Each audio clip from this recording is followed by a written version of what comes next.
Dr. Geddes, let's go with you. You know, you saw the graphic, about 90% of funding for current board is coming in from people outside of Douglas County.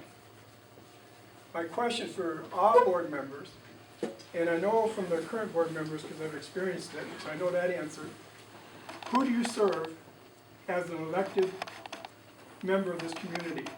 Is it the community you serve, specifically citizens of Douglas County, or, Doug, you don't have to tell me the answer, or is it the people that are supporting your campaign? Who do you serve? Is that to Dr. Geddes? First of all, Yeah, you said for those of us who speak Texican, like me, speak slowly, I think we should get a handicap and get twice as much time. First of all, who I intend to serve are our students and our parents. It is true we've had a couple of large donors donate to our campaigns who live in the Denver metro area, but they're intensely interested in education, and they're interested in seeing the reforms continue that this current board has initiated. We are so excited about teacher pay for performance, we're so excited about parental choice, and so are they. They want to see that continue in Douglas County, and quite honestly, there are a lot of other folks watching outside of Douglas County. There are school districts all over this country that are watching what's happening in Douglas County, and a success story here as is evolving, I think, will stimulate them to do similar things to improve their school districts. I've said before, just a few minutes ago, the union creates mediocrity. We need to get away from that. We need to start rewarding teachers who would do a great job in the classroom, teachers who create eager learners of our children, who stimulate them to be lifelong learners and to think critically and become really productive and happy individuals in society. Did that answer your question? Well, thank you for asking me Yeah. that, because no, it does not, All right. and with all respect, what I asked is, for example, how will you know the citizens of Douglas County support the reforms that are being pushed through Douglas County? All right, I guess I missed that part. Well, Yeah. I think that's our responsibility to assess that. And the best mechanism, I think, is to have an interaction and interplay with the citizens of Douglas County and try to get a gauge of how they're feeling about things. And, you know, there are survey mechanisms, the public is invited to come to the meetings, there are other venues in which this can occur. Certainly we need to be sensitive to how the citizens of Douglas County are accepting or not accepting of these reforms. My sense is, quite frankly, they're very accepting, they're very excited about these reforms. Thank you. Thank you, Dr. Geddes. Okay, was your question? Oh, sorry, rebuttal. Different question. Rebuttal? Do you want me to rebut because I'm better? Well, I don't, you guys decide who. So, what are we rebutting? It sounds like there's two questions that we can address here. One being, And you have one in. campaign contributions, and the other one being, do you think? I want to know how an elected official can demonstrate they are truly representing the needs of the community they serve. That's what I'm asking. And thank you. But you're rebutting the comments from Dr. Geddes, not his comments necessarily, right? You have 1 minute to rebut whatever Dr. Geddes said, because this exchange here alone could go 15 minutes. You bet. Thank And you. we have a lot of people that want to ask questions. So quickly, if you look at what we were talking about earlier, about 90% of the incumbents' funding is coming from outside of Douglas County, and about 96%, of ours is coming from within Douglas County. We have very few individuals contributing. They have very few individuals contributing. For an average contribution of $1,958, we have 531 contributions, on average $79.72. We are supported by the people of Douglas County. We represent the people of Douglas County. We want to hear your voice. We want to represent you and do what's right for you. We have stopped listening to the parents, students, and taxpayers in our community, and we need to start doing that now. We will survey, we will have all kinds of committees that represent different points of view, not just one like-minded point of view. We will have different points of view, and we will talk about those things, and we will effectively make decisions considering all viewpoints, not just one viewpoint. So I think that we will very effectively represent all of the citizens of Douglas County. Thanks. Thank you for that response. April? It's funny that you mentioned, this is for Julie, committees. What about 527 committees? That where it's outside financing coming in, such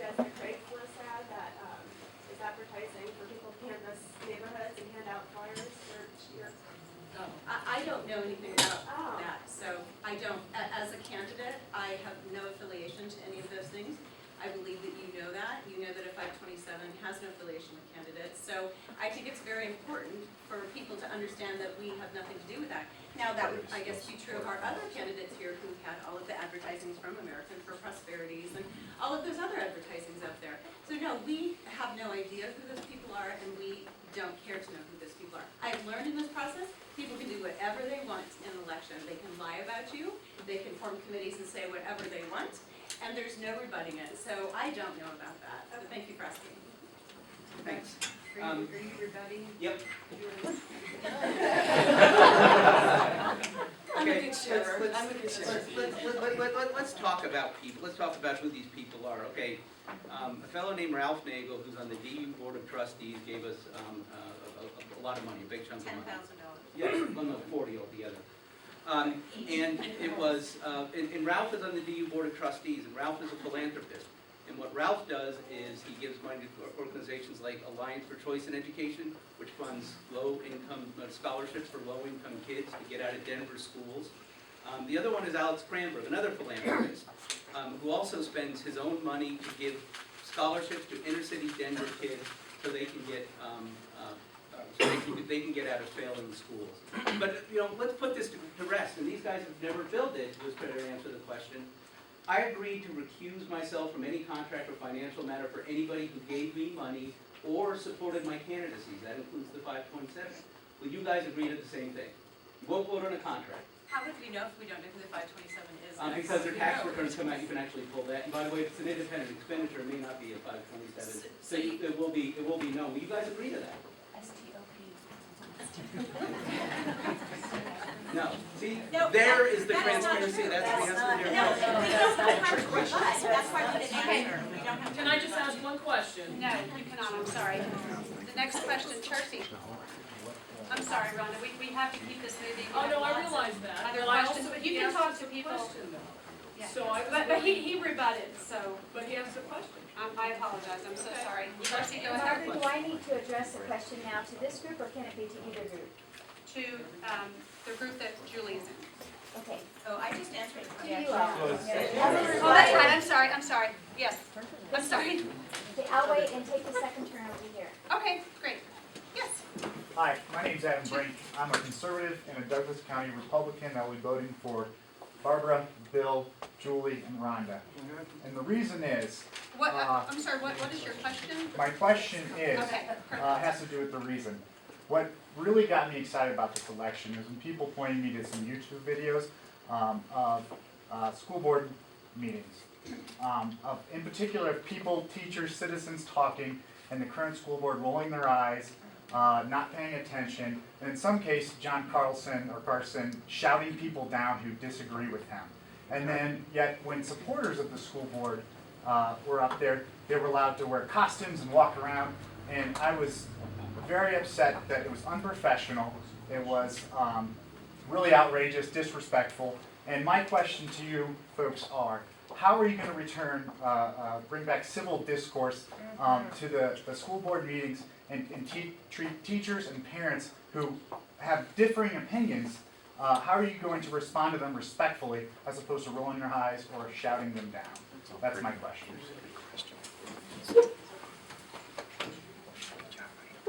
Well, I'll be happy to address that.